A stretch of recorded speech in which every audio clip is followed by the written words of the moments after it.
ചെല്ലു വിളിക്കൂ. ഒന്ന് പിടിച്ചത് ക്രിസ്മസ് കഴിഞ്ഞു, ബർത്ത്ഡേയായി, ജന്മദിനം ആഘോഷിച്ചു. ദൈവം കൂടുതൽ അനുഗ്രഹിക്കട്ടെ എന്ന് പ്രാർത്ഥിക്കുന്നു. സന്തോഷത്തോടെ തരുന്നു ദൈവം.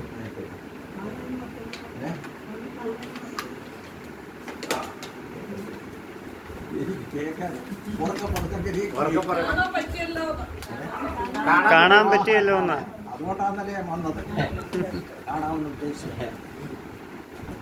ശരി, കഴിഞ്ഞ വർഷം വന്നില്ല അമ്മച്ചി. അടുത്ത വർഷവും കാണാൻ. കൊടുക്കാം. എനിക്ക് നിൽക്കാൻ പ്രയാസം. അമ്മച്ചി എവിടെ